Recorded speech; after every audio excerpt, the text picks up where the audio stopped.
Hello students. आज हम भारत के मानचित्र के ऊपर दर्शाने जा रहे हैं गेहूं की फसल। इस फसल को दर्शाने से पहले मैं आपको बता देना चाहता हूं कि हमेशा स्टूडेंट्स की शिकायत रहती है कि उनको कम नंबर आए। मेरा मानना है कि उसे कम नंबर आने का प्रमुख एक कारण है कि आप मानचित्र है जो आपका 7 नंबर का आता है, और कहीं ना कहीं आप जो छोटे क्वेश्चन होते हैं, जो एक एक नंबर के क्वेश्चन होते हैं, उसके अंदर कोई ना कोई कमी करते हो, जिसके कारण आपको नंबर कम मिलते हैं। तो इसका मैप की तरफ से मैं आपको बताता हूँ कि मैप आप जनरली सभी स्टूडेंट्स क्या करते हो कि जिस प्रकार आपसे पूछा नहीं जाता, आप तैयारी कैसे करते हो। फॉर एग्जांपल, भारत में पाए जाने वाली प्रमुख फसलों का ब्यौरा दीजिए या चित्रित कीजिए। आप एक ही मानचित्र के ऊपर उनको दर्शाते हैं, और एक मानचित्र पर कई फसलें हो जाती हैं, 10 या 12 फसलें आपकी हो जाती हैं, जो आपको तैयारी करने में काफ़ी मुश्किल होती है। तो आप इनको जब रिवाइज करो तो एक तो ब्लैंक यानी आपका खाली मैप होगा विदाउट बाउंड्री का, उसके ऊपर तैयारी करो। और प्रैक्टिस के लिए एक मैप एक फसल के लिए ही इसका उपयोग करो, ताकि आपकी अच्छी तरह से तैयारी हो सके। क्योंकि मार्केट से यदि आप मैप लोगे ब्लैंक तो इतनी ज़्यादा उसकी कॉस्ट नहीं होती, क्योंकि 7 नंबर आपके लिए बहुत ही वैल्यूएबल होते हैं। तो इसलिए इनकी तैयारी अच्छी तरह से करनी, ताकि एसएस के अंदर भी आपका स्कोरिंग हो सके। तो चलिए आज ज़्यादा टाइम न लेते हुए स्टार्ट करते हैं आपकी गेहूं की फसल। देखो, इसको 2 भागों में बांटा गया है। प्रमुख, पहली तो जो है प्रमुख फसल है, और दूसरी है गौण फसल। तो आपको मानचित्र के भी अंदर ऐसे ही दिखाना है।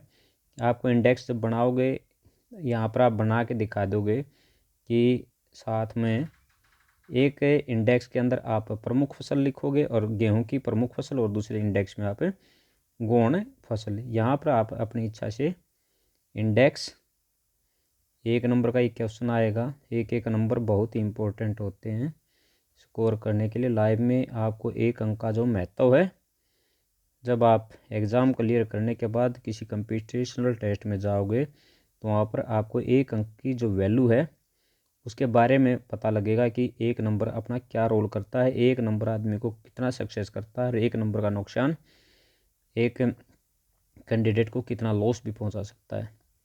तो आपको ये तो मैंने बनाया है प्रमुख फसल के लिए। तो आप गेहूं की प्रमुख फसल, गेहूं प्रमुख फसल, और इसको हमने क्या कर देंगे, पूरा का पूरा जो एरिया है, देखिए इस प्रकार से लाइनिंग ऊपर एक लाइन पहले लगा लोगे आप, ये लगा दी, जिसके अंदर आप पंजाब का पूरा एरिया है।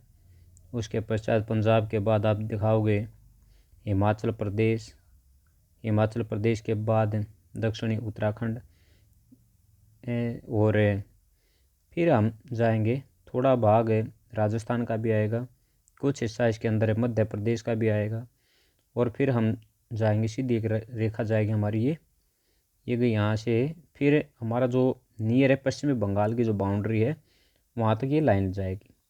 तो इसको हम पूरे को ब्लैंक कर देंगे।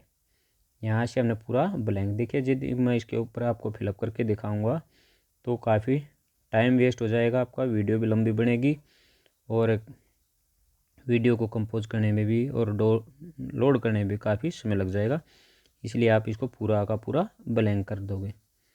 इसके बाद प्रमुख का मतलब होता है जो हम खाने के रूप में भी इसका प्रयोग करते हैं। देखिए जनरल भाषा में आपको, देसी भाषा में आपको बताऊंगा, ये ध्यान रखना है कि हम किस क्षेत्र में जो फसल ज़्यादा खाने के रूप में, खाद्यान्न के रूप में प्रयोग की जाती है। तो उत्तर भारत में और पश्चिमी उत्तर प्रदेश के अंदर, या कुछ हिस्सा मध्य प्रदेश का आता है, कुछ हिस्सा राजस्थान का आता है, जहाँ पर हम खाने के रूप में गेहूँ का प्रयोग करते। तो आपको इससे याद रखना है कि वो क्या है, प्रमुख फसल है। और व्यापारिक दृष्टि से जो फसल बोई जाती है उसको यहाँ वो कौन सी होगी, गौण।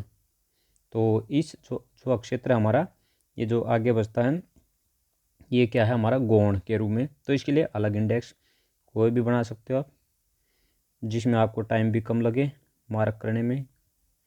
तो हमने किसके लिए के चले, गेहूँ की ये गौण फसल है, गौण फसल के रूप में इसका प्रयोग करें। तो ये लाइनिंग है, आसानी से आप इसको लगा भी सकते हो फ्री हैंड से, कोई में पजल होने की आवश्यकता नहीं है।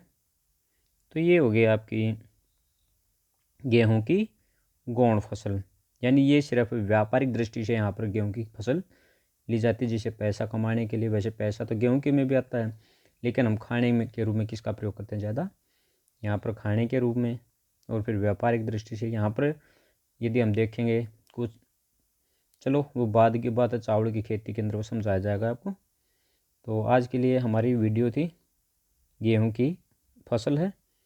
मुझे उम्मीद है कि सभी को समझ में आई होगी। यदि नहीं समझ में आई तो कमेंट्स बॉक्स में जाइए और कमेंट्स करके आप मुझसे इसके बारे में और ज़्यादा जानकारी भी प्राप्त कर सकते हैं। और यदि आपका कोई सुझाव है तो सुझाव भी आप कमेंट्स में लिख के भेज देना। धन्यवाद। आपका दिन मंगलमय हो।